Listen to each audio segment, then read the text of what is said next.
Hai ma'am, sak chanarabu. Kaje hajika thabak lai sak thongge tawde.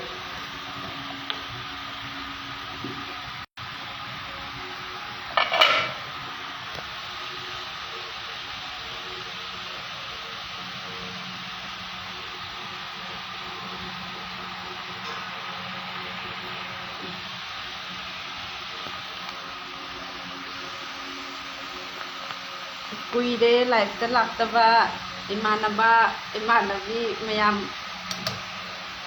unagi haina ngasi life ta laini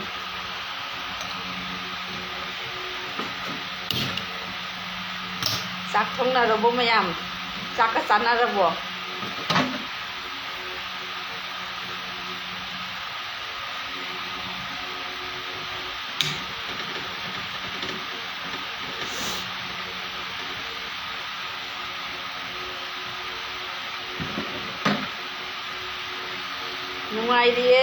nungai po na sak thongye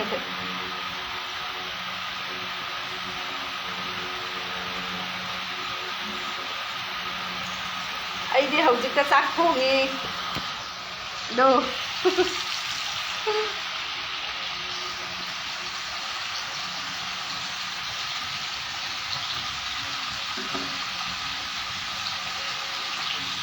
kari hinjang hauge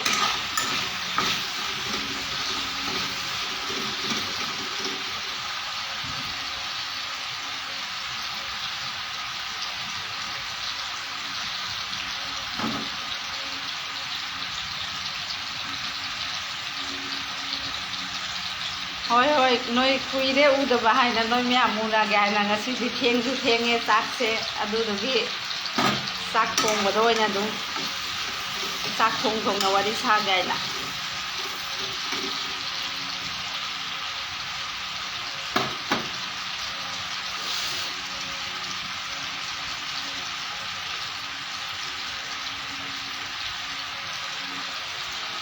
kana kali hinjang sake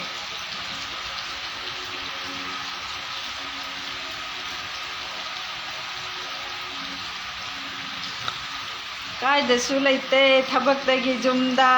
jumdagi thabakta chatpada matam sangde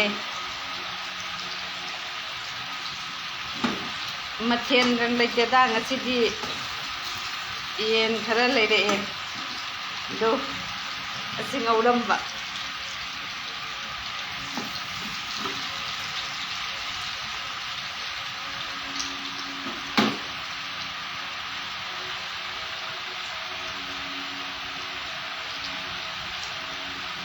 ngasidi hinjang haude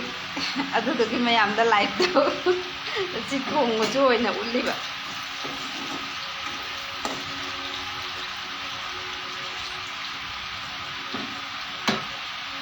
aigi gp number de kadawdai ba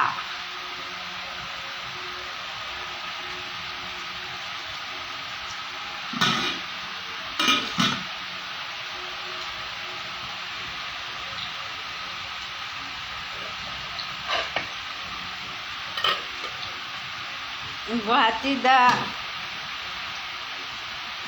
piro yaye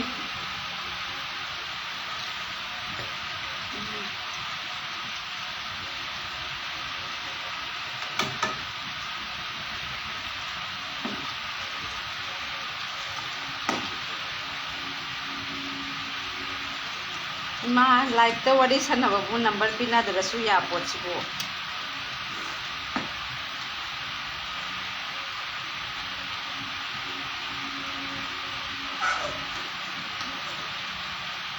GP number pidarasu yaida mathel ga tawdare du ase kanghoi na ngaure ama irole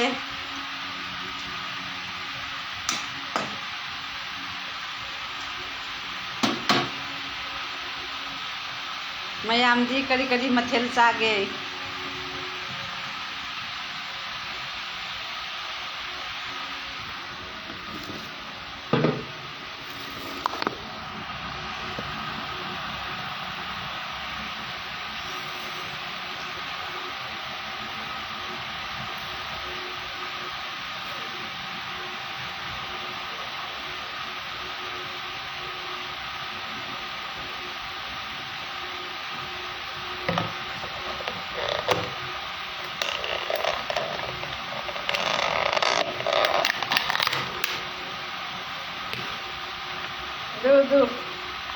Manggan maru gajor kari tawna ngauge tawri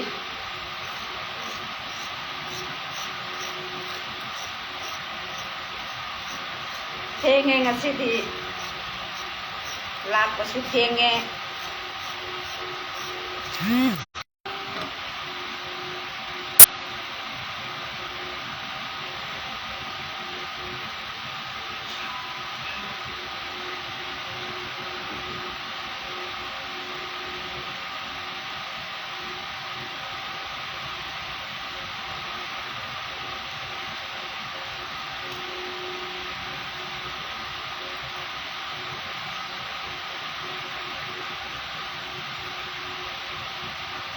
Koidi siga ngari phangba yamna waye aduna kangsoi ga sada kuire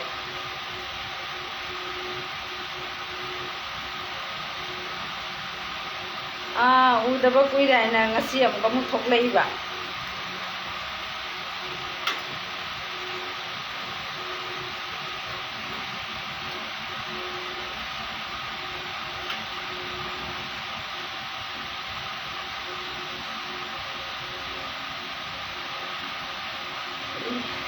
Sister siro hauji kidi Guwahati da lai nangdi kari lamgino sa diriye thongi loidri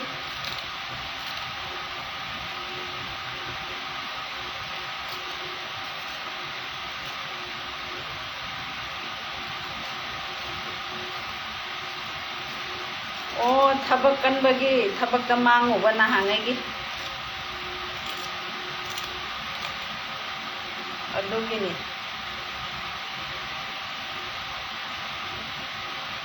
job kan the private company da dum su gani da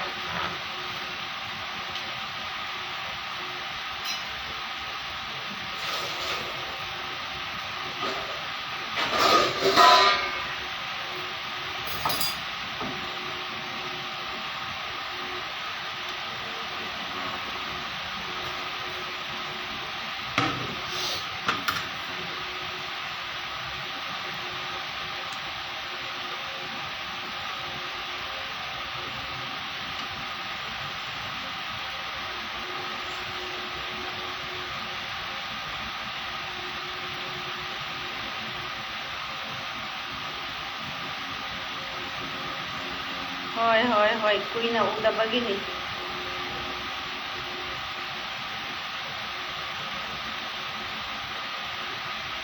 hoi lau una si kaino friend hisap e unara lore kaino dubu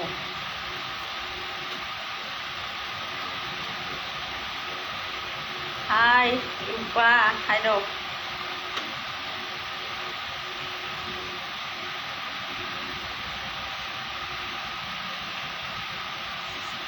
Guwahati kadai dano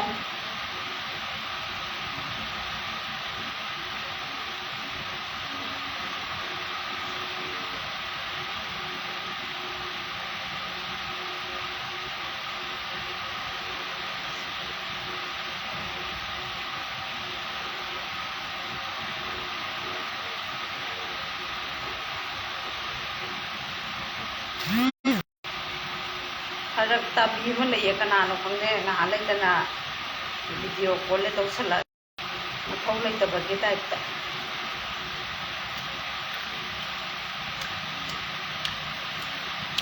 Hi Pajaba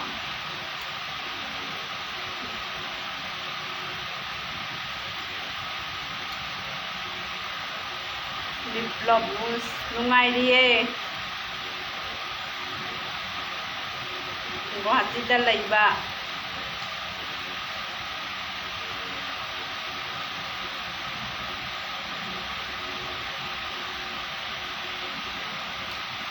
nahama laga lairisido asumbi gajar beet asum je saba adugi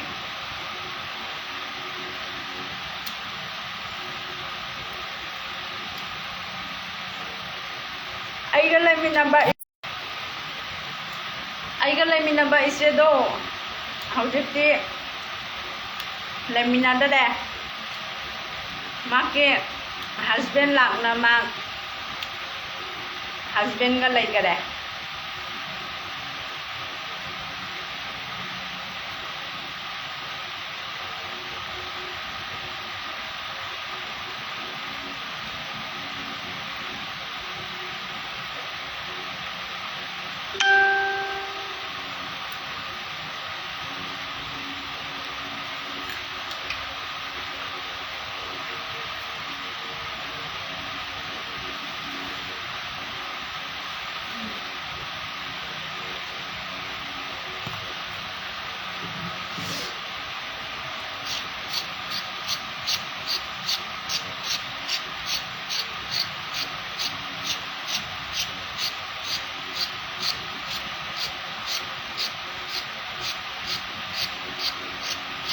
lady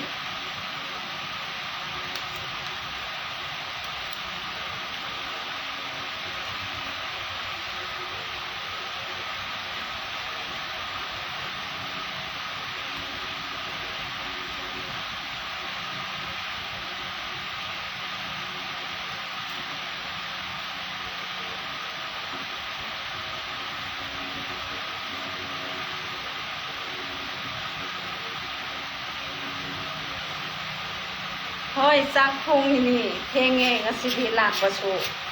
ado adum wari sasana itomtani na wari sasana dum chak se thong ge na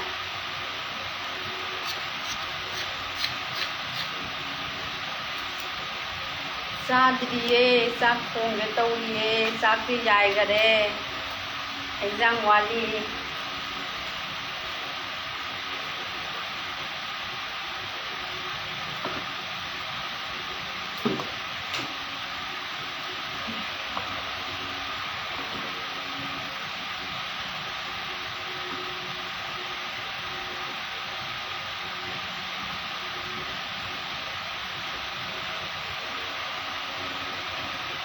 sauthokda kai ki sauthokno mi bu hekta sauthok ya bro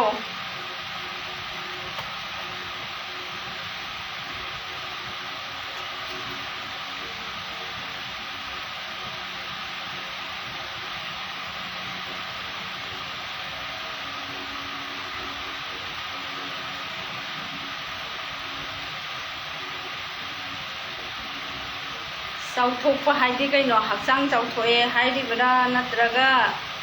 thoichatna de hairi ro bhatta dare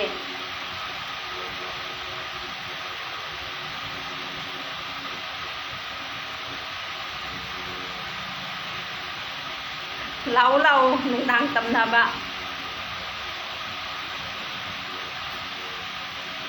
nangna tamnaba laaga aina mu tamna changani na kaina du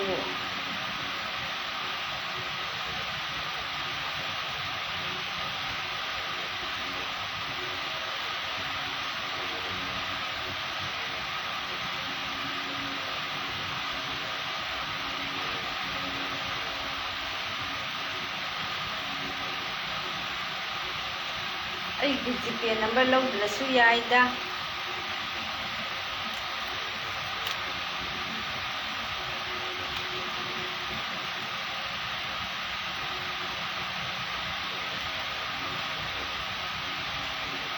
sangdana tawbane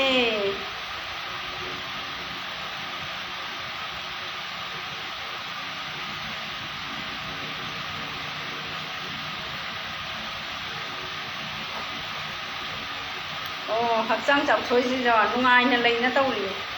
wakhan nungai na leina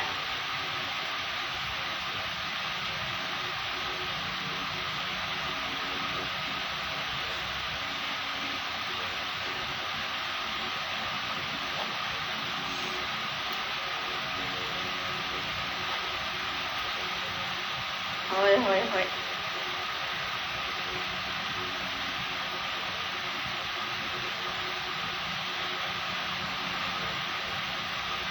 kari kumdani haige haida umdana umakke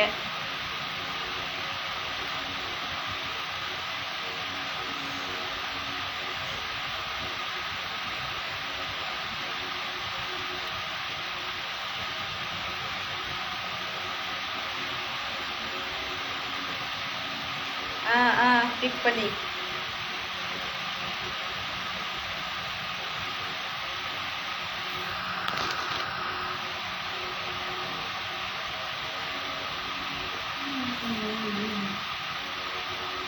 ꯇꯜꯂꯦꯗ ꯁꯤꯡꯖꯜꯂꯛꯄꯁꯤꯗ ꯍꯥꯏ ꯍꯥꯏ ꯃꯧꯅꯤ ꯃꯧ ꯂꯩꯁꯥꯕꯤ ꯃꯥꯜꯂꯨꯔꯕꯣ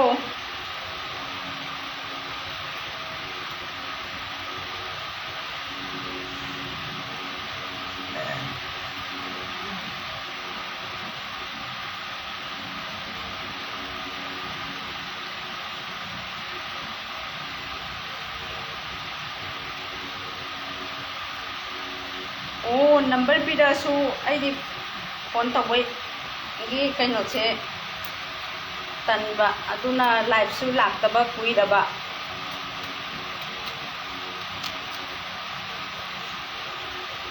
ꯂꯩꯁꯥꯕꯤ ꯅꯠꯇꯦ ꯃꯧꯅꯤ ꯃꯧ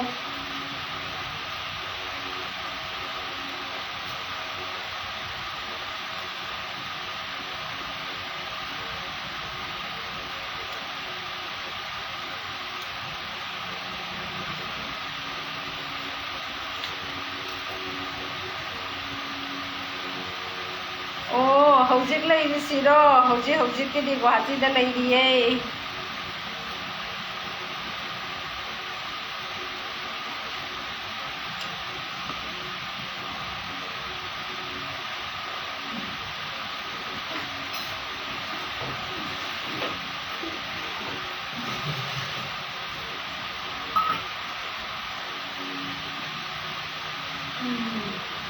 ꯀꯣꯕꯤ ꯃꯅꯥ ꯇꯥꯕꯤ ꯃꯆꯦꯠ ꯑꯃ ꯁꯣꯏꯈꯤꯒꯦ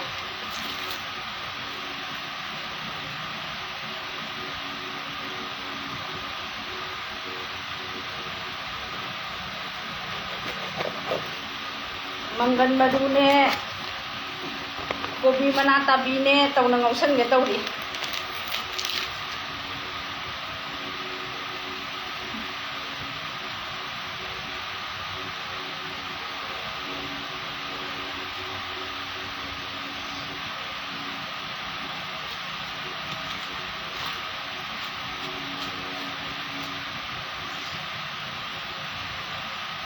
ꯀꯔꯤ ꯍꯥꯏꯔꯤꯅꯣ ꯚꯥꯞ ꯇꯥꯗꯔꯦ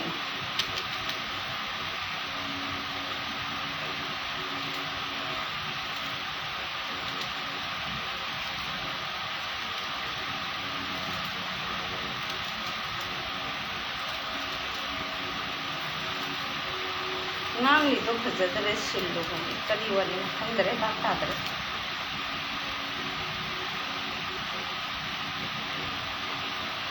ꯂꯣꯟꯒꯤ ꯑꯣꯏꯔꯒꯗꯤ ꯑꯩꯈꯣꯏꯗꯤ ꯁꯤꯗ ꯑꯁꯨꯃꯥꯏꯅꯁꯨ ꯉꯥꯡꯅꯩ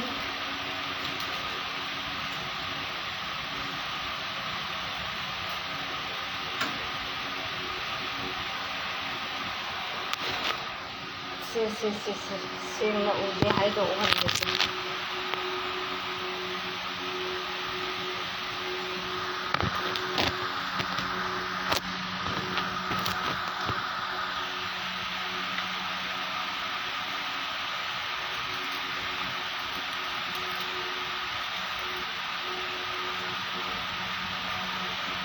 ꯑꯣ ꯀꯣꯜꯀꯇꯥꯗꯅꯦ ꯍꯥꯟꯅ ꯂꯩꯔꯝꯕ ꯑꯗꯨꯗꯨꯒꯤ ꯀꯩꯅꯣꯗꯨꯒ ꯀꯣꯜꯀꯇꯥ ꯍꯥꯏꯅ ꯊꯥꯕ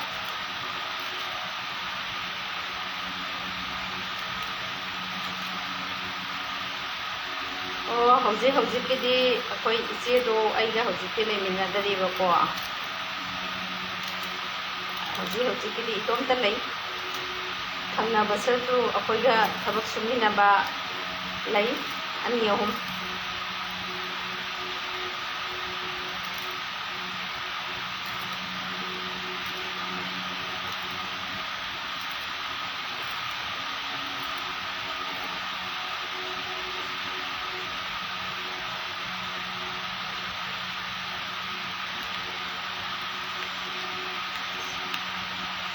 ꯆꯥꯗ꯭ꯔꯤꯌꯦ ꯆꯥꯛꯗꯣ ꯀꯣꯕꯤ ꯃꯅꯥ ꯇꯥꯕꯤ ꯁꯣꯏꯔꯤ ꯊꯣꯡꯒꯦ ꯍꯥꯏꯅ ꯆꯥꯛ ꯊꯣꯡꯅ ꯂꯣꯏꯔꯛꯄꯗꯗꯤ ꯄꯨꯡ 11 ꯇꯥꯔꯅꯤ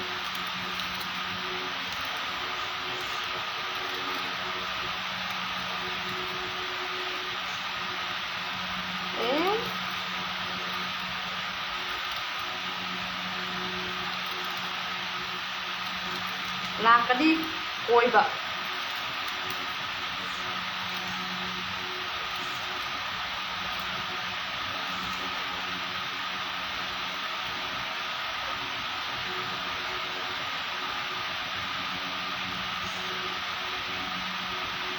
lây lây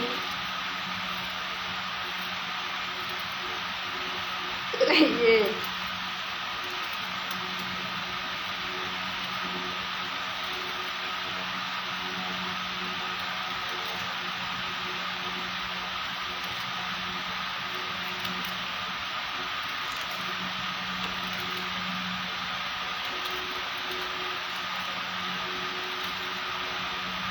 nungairiye nangdi nungairibro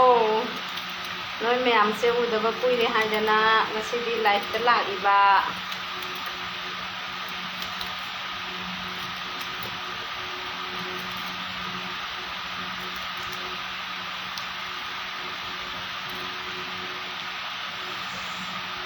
thaba chatpada lakpaga da thenge do ithonta nu talammadagi saksu thongri haina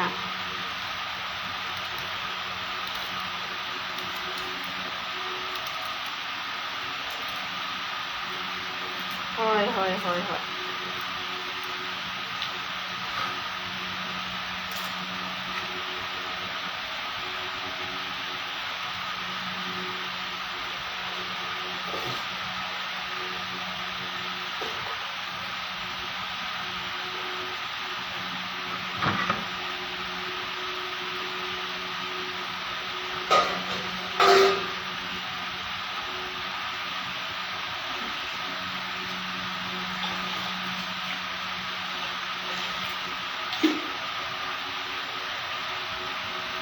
sak thongge tawriye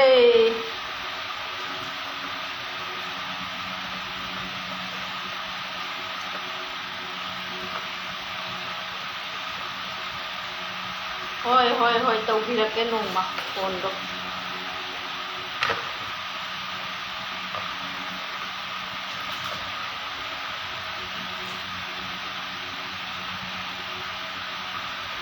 sadri hojik paudi jen khara leire kangau ngausan gare adudi aduga hajina manganga kobi mana tabi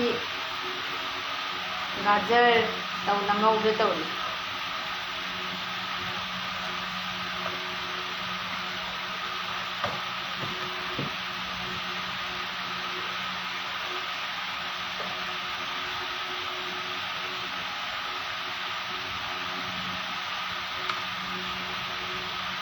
hoi hoi hojikta thenge sak lo la pada 12 tarani 12 hang helan sak ti jai gare hijang ta ngai la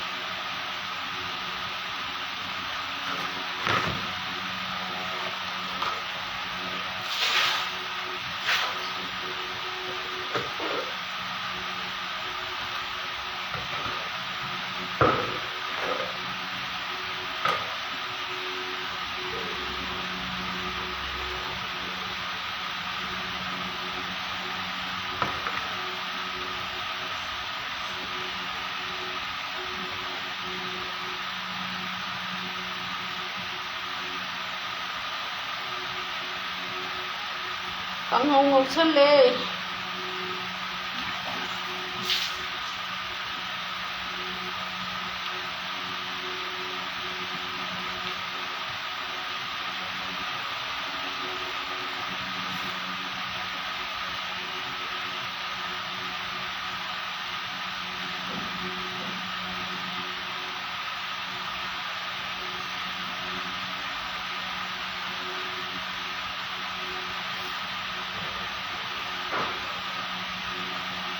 good night ai su sak loisanige mayam wara wajade konna matung da bo amu wari saminasi nasigi oina di thammage good night bye bye